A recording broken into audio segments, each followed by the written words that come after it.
May lagnat si Alicia. Eh, naubusan na ako ng Tylenol. Kaya, takbo muna ako ngayon sa punta muna tayo sa Shoppers, guys. Ngayon lang kasi siya uminit eh. Yeah, yung niya. May lagnat. So, let's go muna, guys.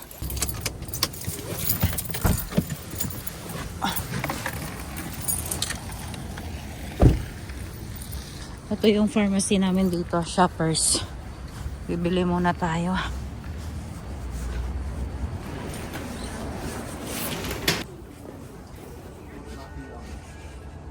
Bibili ako ng lotion kasi wala na akong lotion. Ano ba bango? Ito siguro. Pang bata. So dito tayo sa bibili din ako nito. Ito. Ito and 1, 2, 3 months infants 23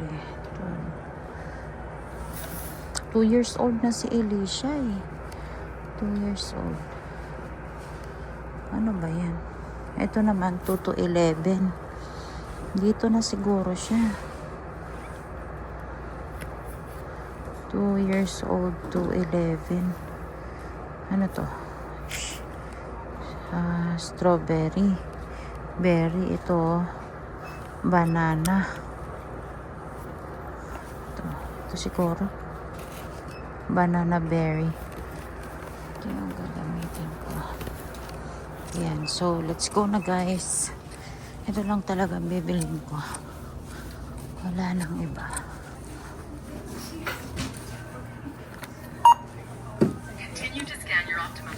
Next item.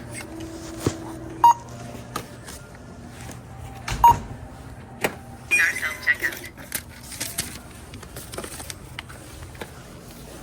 Ano siya? Ay! Di pala. Para sa ayos, nalimutan kong bayaran yung lotion. Kaya bumalik pa ako dun.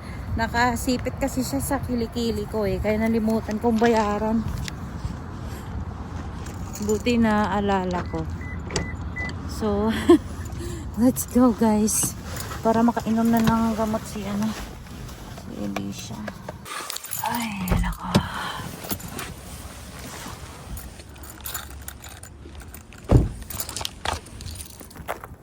Doon na tayo sa bahay, guys. Inumin na natin ang gamot si Alicia.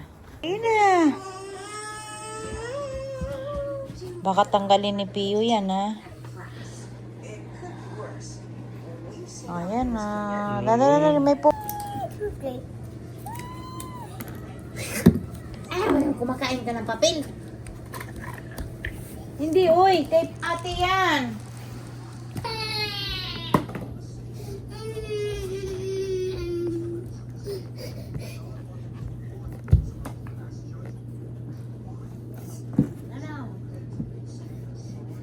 Hindi ikaw. Wala kang yayay. Tumigil ka. Kasi masarap ang Sige na. Isa.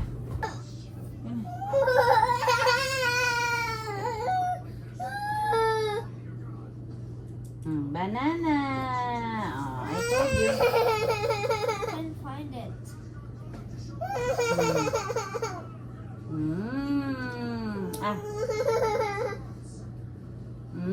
Banana.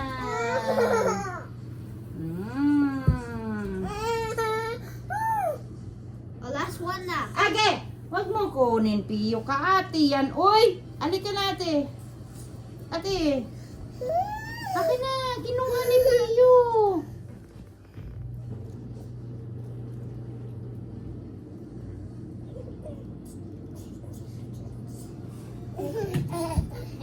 Okay na yan. Akin na to. Asan yung box? Right here. Si Piyo ba? Oh! Hindi ka man si Mayayay. Si ate man yung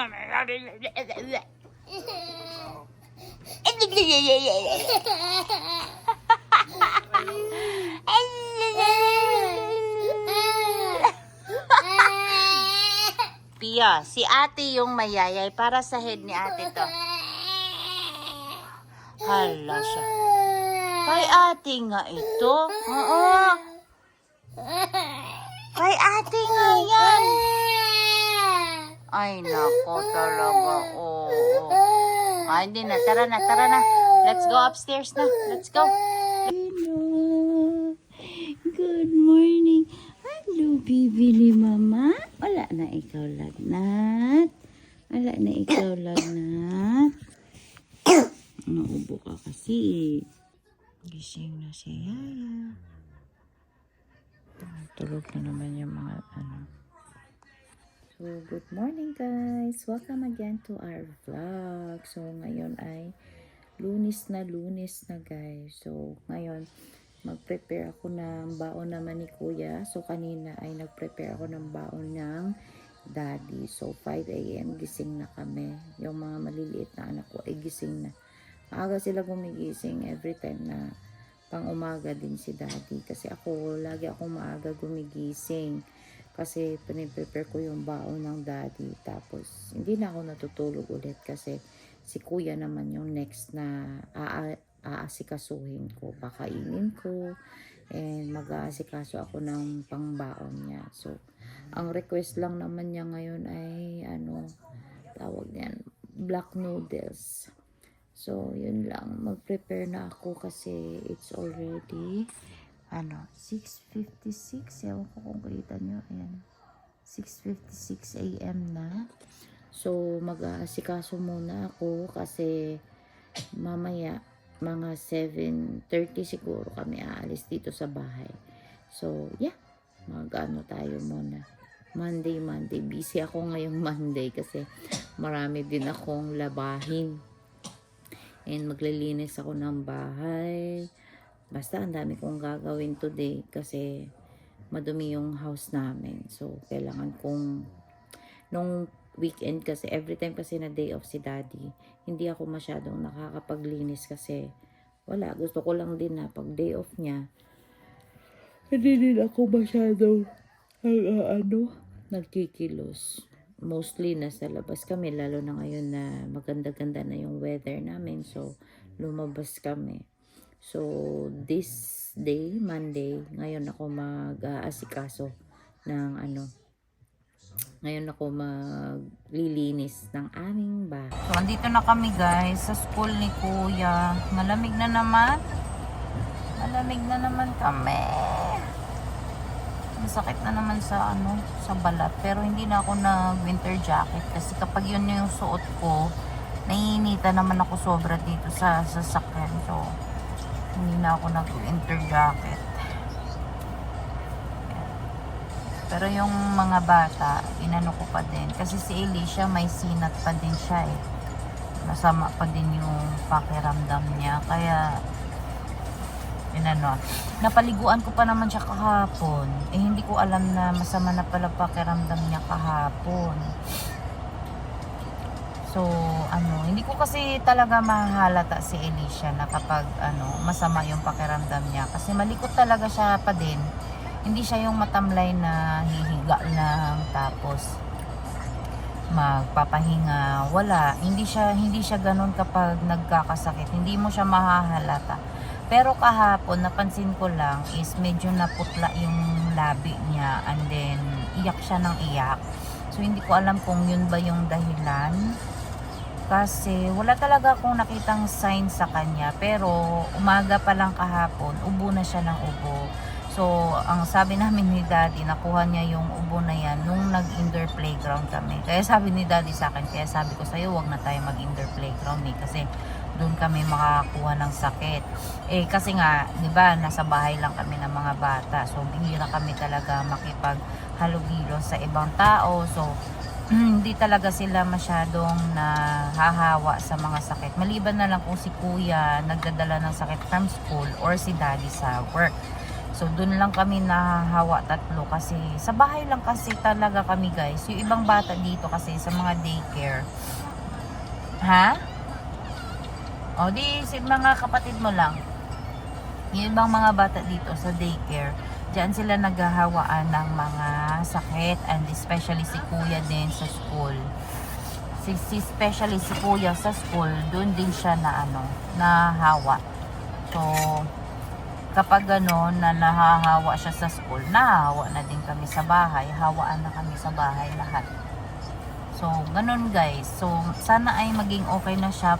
Kanina, bago kami umalis, medyo mainit-init pa talaga siya. Pag uwi namin, painumin ko siya ulit ng gamot. And then, pakainin ko sila ng breakfast pag uwi namin mamaya. So, nasa bahay na kami guys. Ito, hindi pa ako nakapag-ayos kasi kanina kausap ko sila mama at si papa kasi sakto ay pa doon. Kanina, alas 9 pa doon, 9 PM. So, tumawag ako doon. Nangamusta lang. And then, ito, mag-aayos na kami ng mga bata kasi papakainin ko pa sila. And then, maglalaba din ako. Ang dami kong labahin. Ang problema ko lang kasi itong cellphone ko, napupuno na yung niya, memory. So, kailangan ko muna mag-edit ng mga videos tapos i-schedule post ko na lang para hindi na siya nabibigatan. Minsan kasi tinatamad na ako mag-edit ba. Kaya ito, ayusin ko muna to guys kasi kailangan ko nang bawasan yung memory ko dito sa aking phone. Gawa na tayo ng coffee. Gusto ko lang ngayon, mag 3-in-1. Ay, 3-in-1. Ano ba to?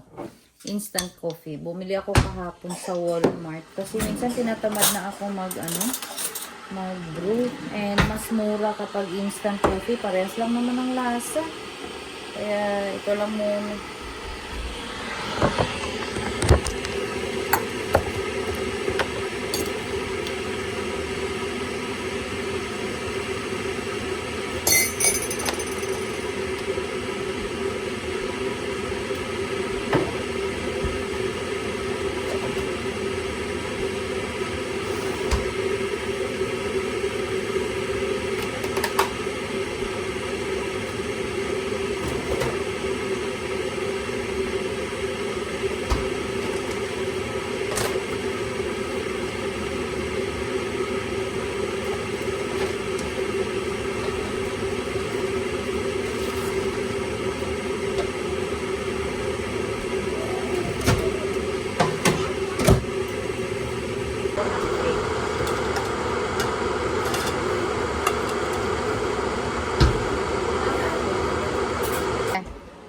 Dali na. Dito ka, ate. Ate. Dito. Yan, dito. Wait lang, ha?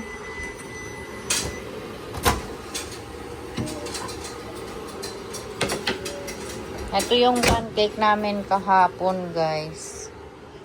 Marami pang tira. So, ito yung kakainin namin. Sayang kasi pag hindi namin makain ng mga bata. And share ko lang sa inyo. Iniiwasan na talaga namin ni Daddy yung sugar. So meron kaming nakitang maple syrup na wala siyang sugar guys. Hindi ko alam kung okay ba to siya. Pero ang lasa niya, ang amoy niya, maple syrup din. Masarap din siya. Yan, sa Walmart namin siya nabili. Ano siya? $8. Iniiwasan na namin ni Daddy gaano yung mag-asukal. Lalo na kami, lahi namin yung diabetes. Kaya. Ay, Pio! What's that, Pio? Oh, you wait. You wait, mommy. Ayun o. Wait lang. Kukuha lang ako ng kape. Coffee lang for mommy. Kanina kasi, pagkagising nila, naggatas kasi sila. Kaya kapag ganyan na naggatas sila, wala pa sila gaanong gana kumain. Na-try ko na silang pakainin kaagad. Pero hindi talaga nila kinakain yung food nila every time na pagkatapos nilang mag-milk. Kaya kapag ganyan, hindi ko sila pinapakain kaagad. Yung mga ganyan, ayan o. Magte 10 AM pa lang dito, tsaka na kami kakain. Kasi, ayan, may gana na silang kumain. So, kakain muna kami guys. Naglalaro na si Pio. No. Oh, no.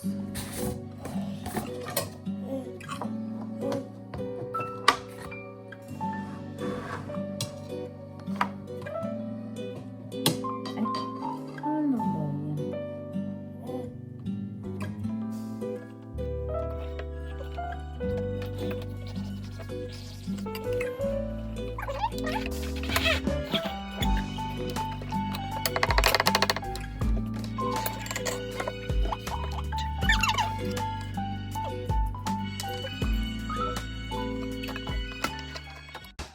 Ano? Bakit ganyan? Oh, tinan nyo guys. Apakaingay. Tapos yung mga tinidor namin, yan yung pinagkukuha nila. Elisha, ano na naman yan? Tatakbo ka na naman. Huwag ka muna tumakbo, anak, kasi mayayay ka, di ba? Yan mo. Ang kalat ng bahay namin guys, yung mga jacket nila. Diyos ko. Buhay nanay. O, tara, maglaban na tayo. Maglaban na.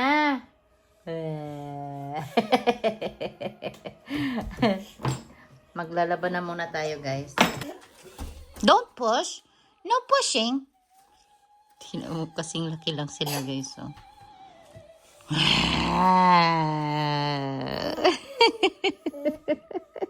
Yung itsura.